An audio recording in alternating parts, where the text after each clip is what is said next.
Welcome to the Providers Report, where we delve into the world of value-based healthcare. Our mission is to empower healthcare providers with the knowledge and tools they need to deliver exceptional patient care.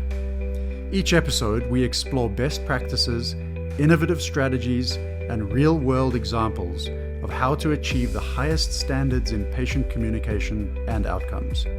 Join us as we transform the future of healthcare, one conversation at a time.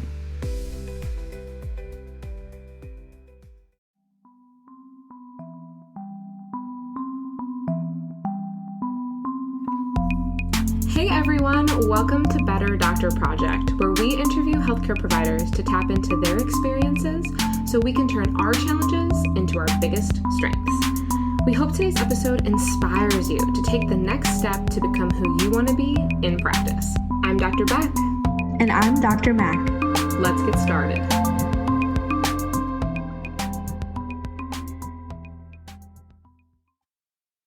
Hey guys, we are back with Dr. Sean Neff on Better Doctor Project for part 2 of a series we're doing about how to say goodbye to patients the right way.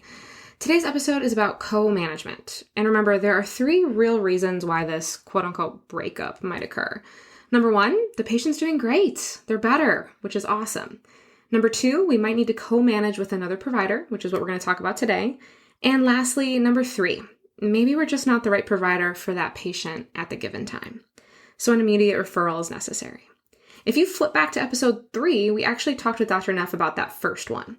Why we need to say goodbye to a patient the right way because they're better. Maybe they responded really well to your care. Maybe your treatment has to change with them. Maybe they'll come back to you in the future. Trust me, there's a lot of different things this can mean. So make sure you check out that episode if you haven't already for more details. This episode today is about co-management. Believe it or not, this isn't always a common thing in healthcare. It's not exactly fun, right? Not everyone is doing it the way that they should. But why should we do this? Why is it important? Well, we really need to realize that patients need a whole lot more than just us sometimes. And this doesn't matter, whether you're in primary care, a chiropractor, a surgeon, anything. One provider is just simply not enough. And deep down, I think we all know that. How many times have you had somebody walk through your doors with something completely outside of your scope of practice? Do you ignore it? Do you mention something casually and move on? Or do we actually give a recommendation of who they should see for that? Or what about something that walks through your doors that might actually be in your scope, but it's something that you know the patient needs help with elsewhere? We're going to talk about a lot of examples of that in today's episode. The best part about co-management is that it doesn't mean you're getting rid of a patient. It just means that you're doing exactly what they need in that given moment. We should be vigilant about these things, regardless of what specialty we're in. I know my patients really appreciate the fact that even though I'm a chiropractor and I care about their musculoskeletal health, I also care about the non-MSK parts of their health too. Co-management shows your patients 2 major things. Number 1, you care about them, all of them. And trust me, they want to see that from you. And number 2, it shows that you play nice with others, which patients really, really appreciate. And let's be real, that's something we should all be doing anyways. So let's dive in a little bit more with Dr. Neff about co-management. Hello, Dr. Neff. Welcome back to Better Doctor Project. How's it going today? It's going great. Thanks so much for having me. Awesome. Anytime. You already know today is going to be part 2 about talking about how to say goodbye to our patients and how to do that the right way. Part 1, we already talked about when to do it because of something positive. Your patients are doing better. Everything's great and smooth sailing. Today, we're going to talk about part 2, which is how to co-manage. When and why do we need to make that referral to add another healthcare provider to the mix? And how can we talk to patients about that effectively? So first off, why do you think co-management is even important? Why does it matter for us as healthcare providers? I never do it. No, no. I think it's super important because there's just no way for any of us to be everything to everybody all the time. I'm really good at the things that I do. There's an old saying, you can't beat a man at his own game. So obviously I'm less good at doing the things that other people do than I am at doing the things that I do. Makes perfect sense. So in your area, you're obviously working at a VA medical center. So you have direct access to so many different fields of healthcare and professionals. What are some of the most common relationships involving co-management that you particularly work with? Well, obviously, I co-manage most often with primary care. They send their patients to me for musculoskeletal problems, obviously, since I'm a doctor of chiropractic. So, they send me their headaches, their neck pain, their back pain, their, shoulder pain, their knee pain, and then I co-manage. Obviously, a lot of these patients have other comorbidities. I'm not managing their diabetes.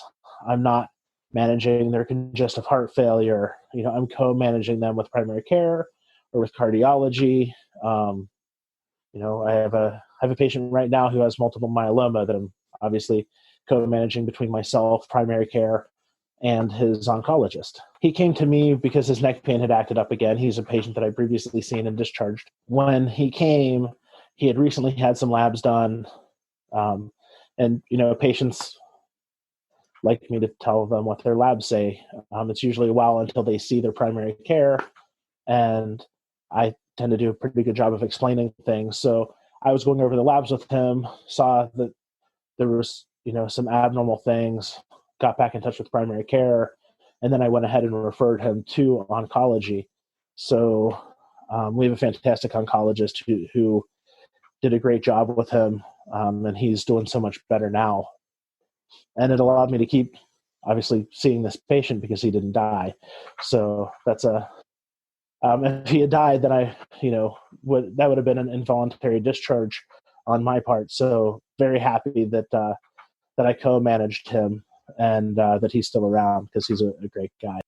Well, and what you just mentioned is you made a necessary co-management referral, and that doesn't mean that patient will never ever need your services again or never have neck pain ever again. Yeah. So that's a perfect example of why, in my opinion, and I hope most people, co-management isn't necessarily a bad thing.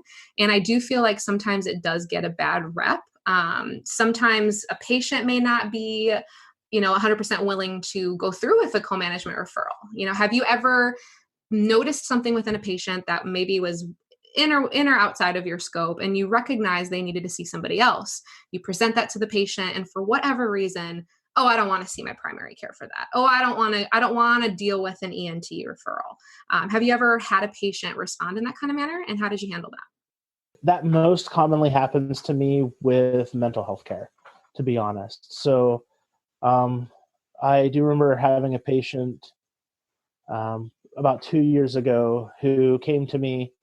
So during my initial intake, obviously, I do a history, and I also screen for depression and suicidality, which obviously suicidality is a big problem in the veteran population. And during the initial exam, the patient did endorse depression and did endorse suicidality.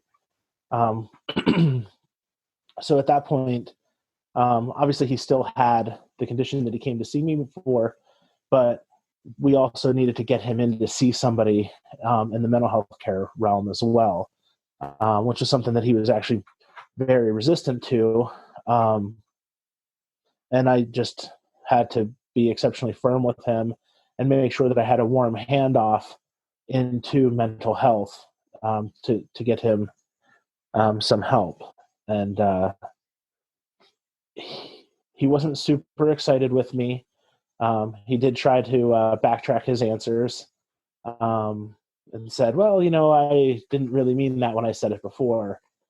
But, I was just firm and let him know that, we had to go ahead and address this, in a way that worked for him, or we'd have to address it in a way that didn't. Essentially, like, I know you have plans this weekend, so we can either go ahead to mental health when we're finished with this visit, or you can refuse and we can put you on a 72-hour hold for the weekend, and then those plans are probably not going to happen.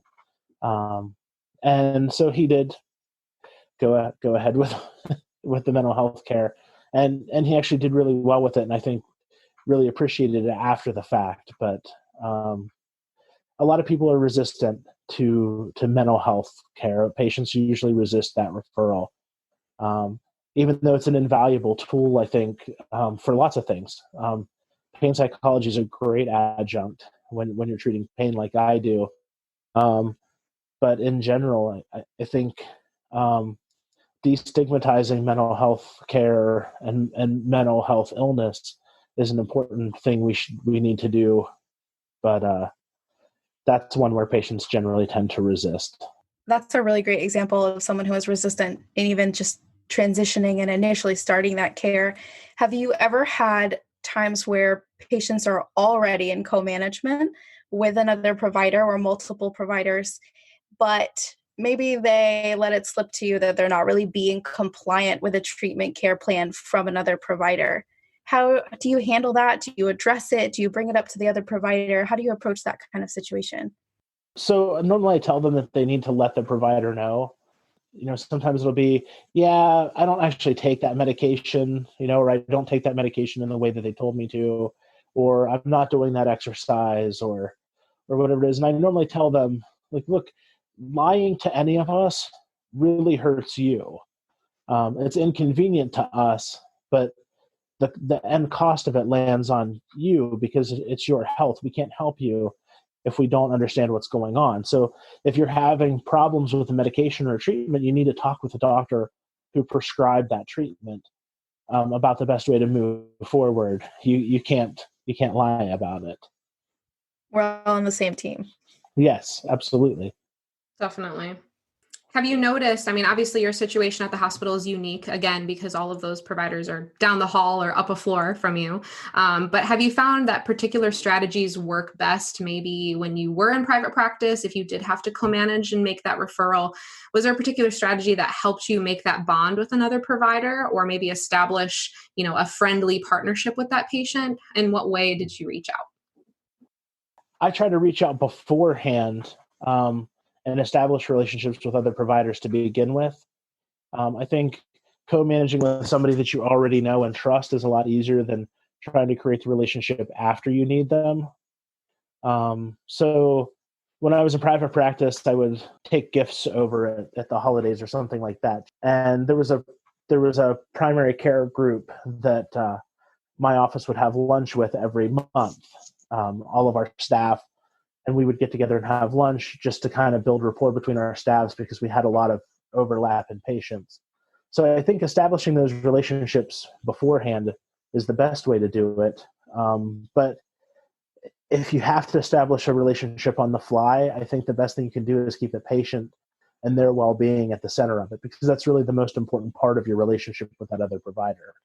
It's just what's going on with that patient and the best way to get to it. And I think, if we're all viewing that as the most important part, it cuts out a lot of those barriers to co-management, whether it's, your own ego or your own economic interest or any of those other things that should be less important than the patient's health. As long as we're all focused on what's best for the patient, then those other things all fall away as secondary or tertiary issues.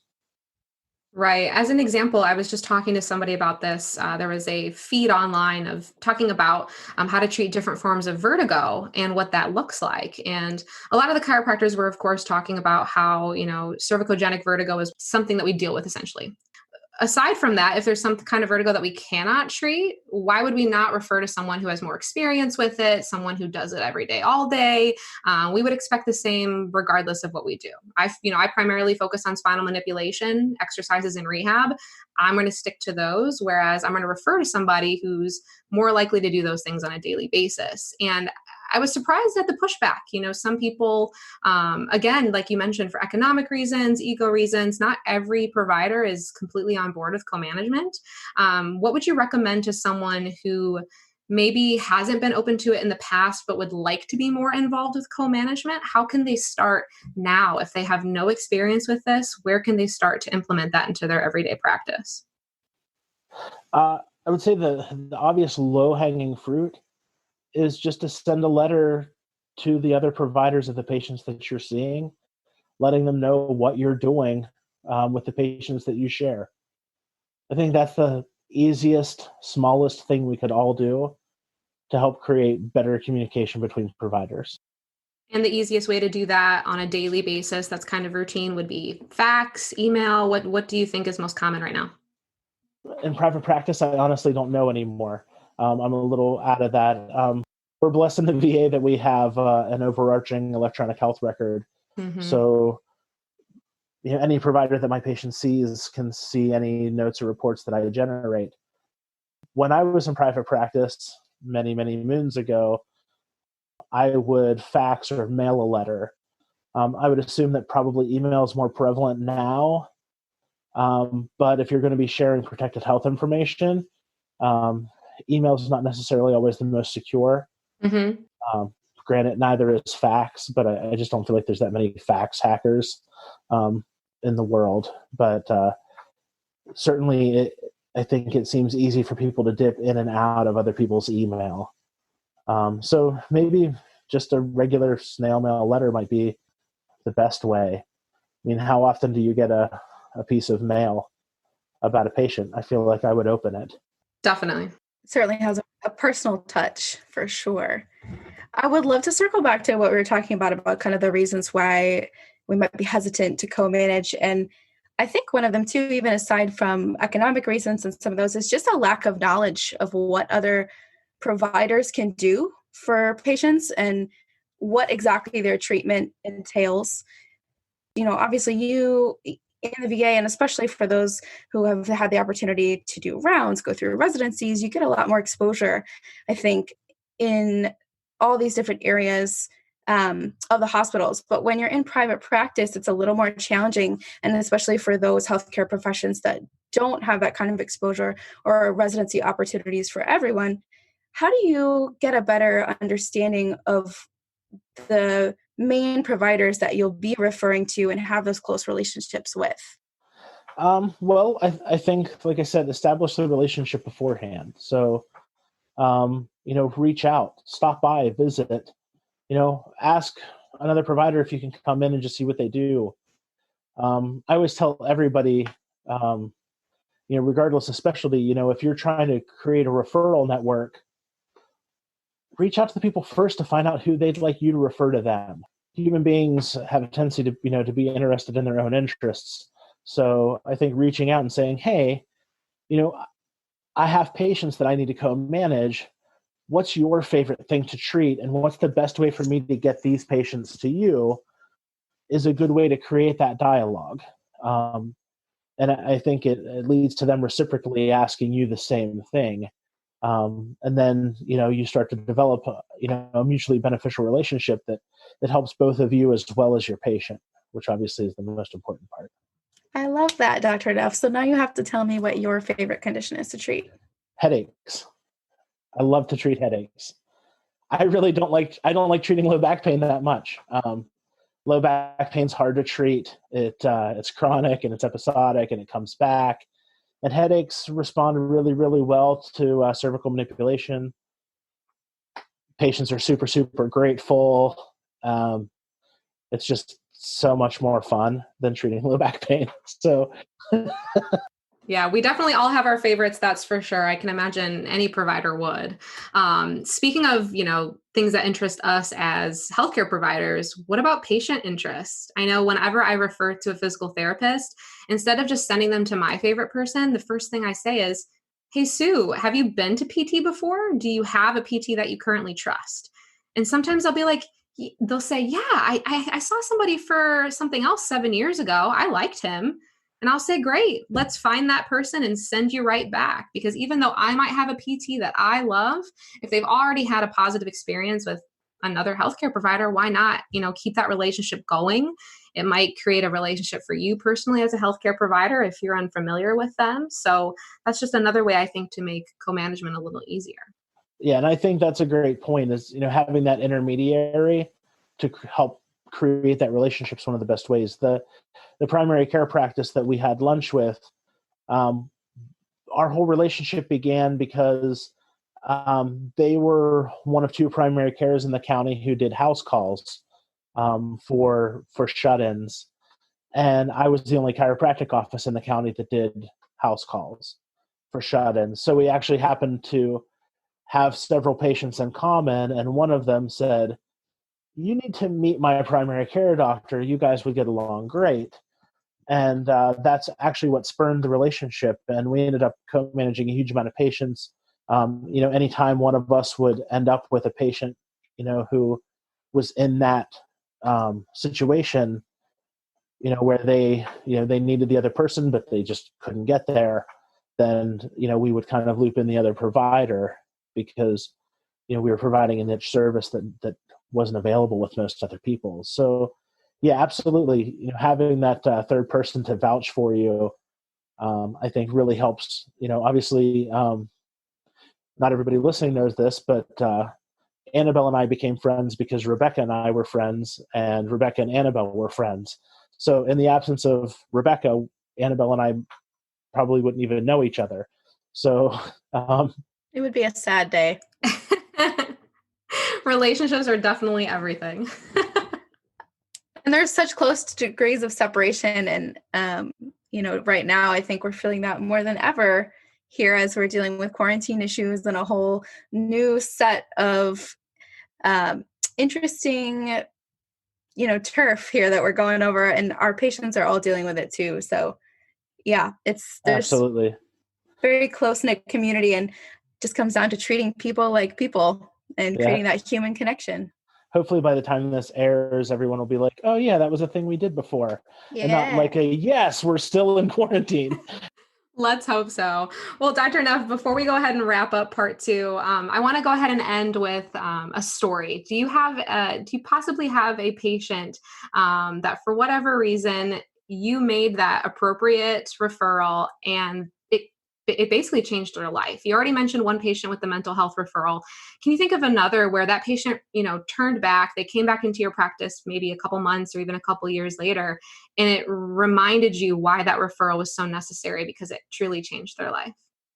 The one that's popping into my head actually was on a way shorter timeline than that. I had a patient who was referred to me for neck pain, which I like treating. So he came, and naturally he was the last appointment on a Friday. When he came in, as I'm doing the history and doing the review of systems, he mentioned that he was losing vision in one eye. So obviously that changed the whole arc of our visit. I actually didn't end up doing any neck exam because we ended up doing an eye exam instead. And I'm not an eye doctor. For those of you who haven't been paying attention, I'm a chiropractor. So, I did an exam. I did a fundoscopic exam, and it wasn't normal. So I explained to the patient, look, I understand that you're dealing with neck pain right now, and you would really like me to do something about that. But your eye problem is an eye problem. And it's an inside the eyeball problem, not an outside the eyeball problem. And I don't do inside the eyeball problems. So I need you to go see an ophthalmologist. And so, obviously, like I said, it was the last visit on a Friday. So I said, here's the thing. I could just refer you to the ophthalmologist, but it's going to take longer for you to get in. So what I'm going to do is I'm going to send you to our emergency department. I'm going to go with you to let them know what's going on, because the emergency room is going to get you into ophthalmology a lot faster than I can. They can't fix your inside the eyeball problem either, but they get faster access to the front of the line. So he understood that. I took him down, put him in triage, talked to the triage nurse, and then went back and talked to the emergency physician, made sure that they all knew what was going on. They were able to get him in with the ophthalmologist Saturday morning. They determined that they had some therapies that could help him, but that in the short term, there was nothing that I was going to do that was going to aggravate his eye condition. So the ophthalmologist actually sent him back to me Monday morning. He was the first patient I saw Monday morning. Successfully treated his neck pain, and then he subsequently had successful treatment with the ophthalmologist, and his vision was restored. So, you had said earlier, sometimes patients end up in the wrong place. I don't feel like he was in the wrong place. I feel like he was probably in the right place because I helped him get to the righter place. to have his inside the eyeball problem treated.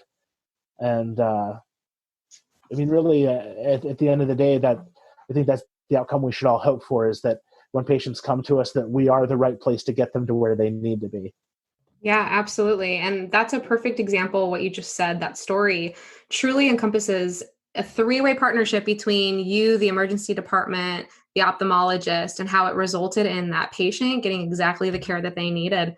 So definitely right place, right time. And thank goodness he went to you, a provider that understands the importance of co-management. So excellent. Thank you so much again, Dr. Neff, for coming on today. We appreciate all of this awesome information, and we cannot wait to have you on again for part 3 coming up. So thank you so much. All right. It's my pleasure. Awesome. Take care. Thanks. You too. Hey guys, Dr. Mack here. Today's episode was a perfect reminder that collaborating on patient care with other healthcare providers can deepen your connection with your patients while making sure that they have the best possible chance for success. It doesn't always mean goodbye. Destigmatizing mental health or other fields of care and creating a warm handoff in a way that works for your patients is vital in the world of today's modern healthcare provider. Plus, making these relationships with other practitioners is fun, and keeping your patients' well-being at the forefront ensures a smooth relationship for all involved. Want to know what else is exciting? This topic is not over. We're going to be back soon with Dr. Neff to discuss part 3 of this series. How to pass on patient care when our treatment goals have not been met. This is a tough topic, but we're confident that after our episode, you're going to be able to take these skills to practice the next time this walks in your door. Also, don't forget, our show notes from today's episode can always be found on our website, betterdoctorproject.com. And we can't wait to hear how you put today's episode into practice this week. So pop over to Instagram at Better Doctor Project and let us know via story, via message, via comment. Tell us exactly how you're putting this in your office or your hospital setting this week. We can't wait to hear your story. We loved connecting with you today on this episode of the Better Doctor Project.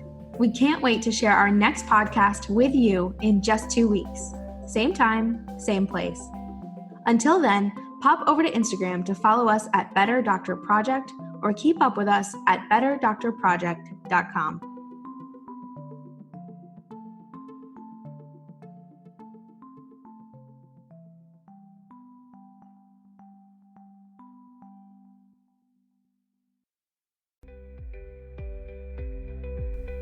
Thank you for tuning in to the Provider's Report.